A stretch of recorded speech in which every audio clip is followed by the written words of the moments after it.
What will I tell my son? What will you tell your daughter? What will we tell the future generation? Trayvon Martin, Sandra Bland, Freddie Gray, Philando Castile. The violence and nasty rhetoric against mankind is unacceptable. If Trump gets into office, it will only get worse. Hillary has pledged to close the Charleston loophole on guns. I would like a president that will protect Obamacare. Somebody who understands personally the plight of a woman. I want a president who stands up against intolerance. There's only one person in this race who said Black Lives Matter. So many women and men died for us to have the right to vote.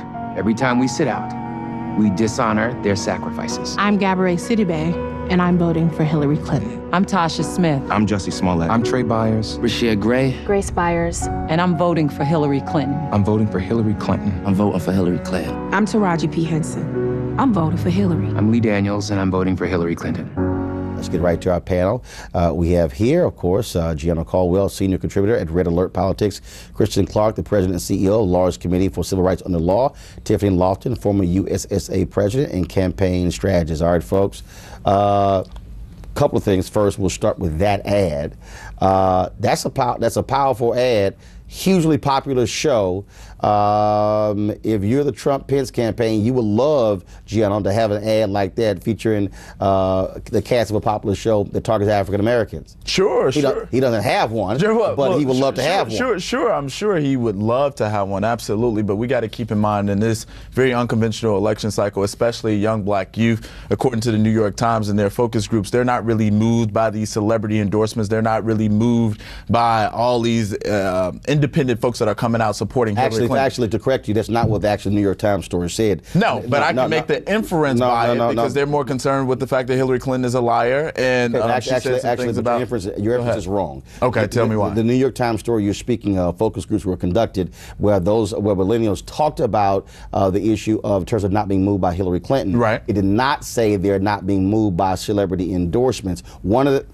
again, if you're going to make the point, go ahead, and let me follow up. Have the facts correct. That's not what that story said. I think many can infer from that article that although there's been newspaper endorsement after newspaper endorsement, Republican after Republican supporting Hillary Clinton, and celebrity after celebrity, if that has not moved young black millennials in her direction, then you can infer, based on what I just said, that they're not moved by this particular ad. Tiffany, again, where he's wrong on that one. First of all, that New York Times story ran around September 6th. Most newspaper endorsements came 3 to 4 weeks after that article ran. There's been newspaper endorsements throughout this entire campaign cycle and endorsements, period, from individuals. In the last 2 weeks, we have seen a newspaper, 138 years, never endorsed a Democrat, endorse Hillary Clinton. 1 second. There's been endorsements all over. Yeah, what I'm saying is, but you cited an article, Tiffany, that those things didn't happen before the article came out. Go ahead. Right. So there's a couple of things. One is that we have to make sure that when we're talking about Empire and the actual show, the audience that is able to capture,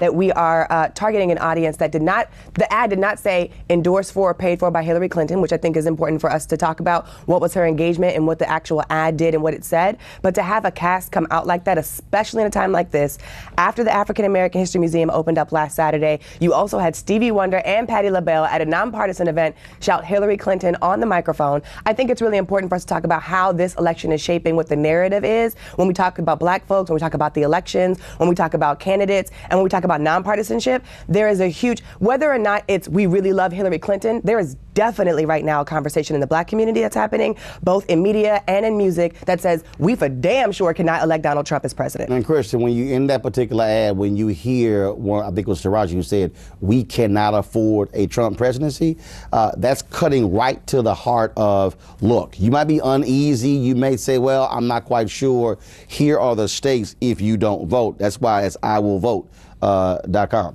The most important message I thought in that video was that you can't sit out. Sitting home is not an option this election cycle. We're down to about 33 days until the election. Registration deadlines are looming.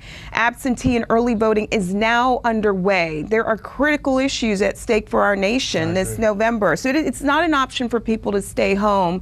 And I applaud the celebrities, the athletes who are using their platform platform to get that message out and encourage people to exercise the most important right in our democracy. Whether it's turning the clock back on immigration, turning the clock back on criminal justice issues, turning the clock back on reproductive rights, an issue that I heard come up a great deal in the debate. There is so much at stake for African Americans, and staying home is not an option in November. Kickstart your day at 7 and get the news you need from the perspective you want. NewsOne Now with Roland Martin, every weekday morning at 7 on TV1.